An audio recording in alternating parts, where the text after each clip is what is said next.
കേരളത്തിൽ നന്ദിഗ്രാം ആവർത്തിക്കാൻ അതിവേഗം പിണറായി സർക്കാർ ഒരുങ്ങിക്കൊണ്ടിരിക്കുന്നു.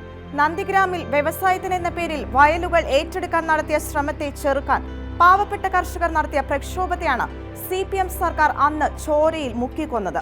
അതിന് തിരിച്ചടിയും ഉണ്ടായി. 35 വർഷത്തോളം ഉണ്ടും ഉറങ്ങിയും ഭരണത്തിന്റെ സുഖാലസ്യത്തിൽ കഴിഞ്ഞിരുന്ന CPM തെരുവിലേക്ക് വലിച്ചെറിയപ്പെട്ടു.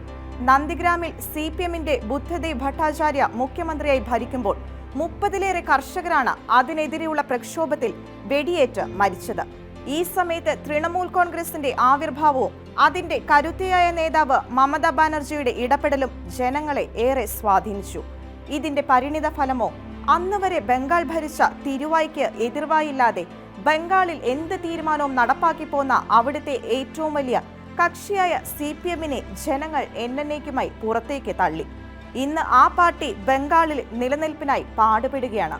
ഇപ്പോൾ അവർ 4ാം സ്ഥാനത്തേക്ക് തള്ളപ്പെട്ടു കഴിഞ്ഞു. ബംഗാളിലെ വികസന മുരടിപ്പിനെതിരെ ശക്തമായി പ്രക്ഷോഭം നയിച്ച് വെറും പ്രാദേശിക പാർട്ടിയായി ബംഗാളിൽ വളർന്നു വന്ന മമതാ ബാനർജിയുടെ തൃണമൂൽ കോൺഗ്രസ് ഇന്ന് അവിടം ഭരിക്കുന്നു. ആ ചരിത്രം കേരളത്തിൽ വീണ്ടും ആവർത്തിക്കപ്പെടുമോ എന്ന് സംശയിക്കേണ്ടിയിരിക്കുന്നു. ഇന്ന് കേരളം ഏതാണ്ട് അതേ വഴിയിലൂടെ തന്നെയാണ് മുന്നോട്ട് നീങ്ങുന്നത്. ബംഗാളിലെ ബുദ്ധദേവ് ഭട്ടാചാര്യയ്ക്ക് പകരം ഇന്ന് ഇവിടെ ആ സ്ഥാനത്ത് മുഖ്യമന്ത്രി പിണറായി വിജയനാണെന്ന് മാത്രം.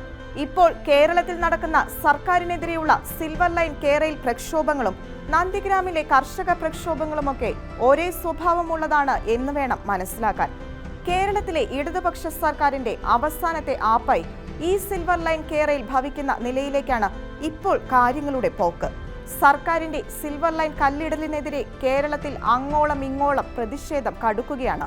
പ്രതിഷേധിക്കുന്നവരെ അറസ്റ്റ് ചെയ്തും അവരെ പോലീസുകാരെ വിട്ട് മർദ്ദിച്ചും അടിച്ചൊതുക്കിയും പ്രതിഷേധക്കാരുടെ വായ അടപ്പിക്കാനാണ് സർക്കാർ ശ്രമിച്ചുകൊണ്ടിരിക്കുന്നത്.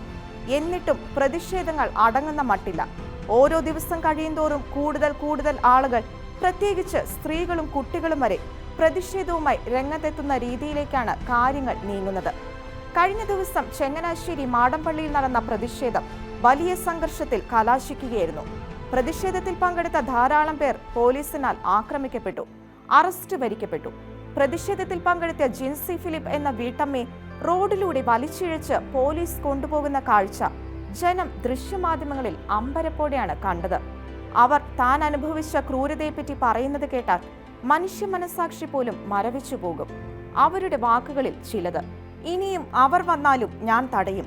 ഞാൻ എൻ്റെ വീടിന് മുന്നിൽ തന്നെ ഇനിയും ഉണ്ടാകും. അവർക്ക് എന്നെ പിച്ചു ചീന്താം. അവർക്ക് എന്തും ചെയ്യാം. അതുമൂലം അവർക്ക് എന്തെങ്കിലും ഗുണം കിട്ടുന്നെങ്കിൽ കിട്ടട്ടെ. ഏതായാലും എൻ്റെ വീട്ടിൽ നിന്ന് ഇറങ്ങിപ്പോകാൻ ഞാൻ ഒരുക്കമല്ല. ഞാനൊരു രക്തസാക്ഷിയായിക്കോട്ടെ. അവർക്ക് വേണമെങ്കിൽ എന്നെ കൊല്ലാം. തെരുവിലിറങ്ങുന്നതിനേക്കാൾ ഭേദം മരണമാണ്. ഒരു നഴ്സ് കൂടിയായ ജിൻസി ഫിലിപ്പ് എന്ന വീട്ടമ്മയുടെ വാക്കുകളാണ് ഇത്.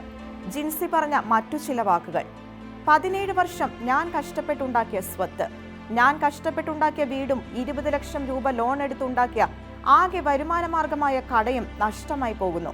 എനിക്ക് 3 പെൺകുഞ്ഞുങ്ങളാണ് ഉള്ളത്. പ്രായമായ പാർക്കിൻസൺ രോഗിയായ ഒരു അമ്മയും.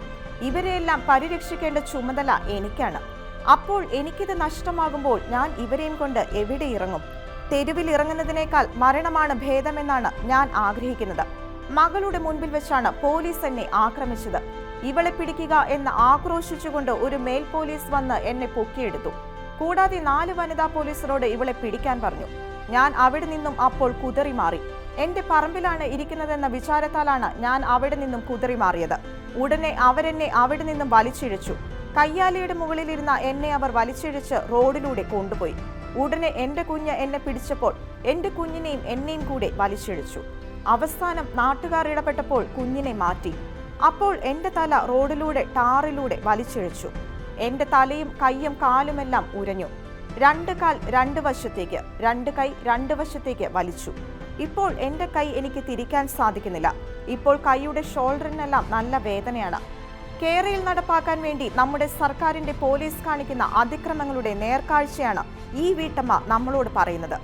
ഈ സമരം ഇങ്ങനെ തുടരുമ്പോൾ വാശിയോടെ സർക്കാർ സിൽവർ ലൈൻ കല്ലിടലുമായി മുന്നോട്ട് പോകുകയാണ്.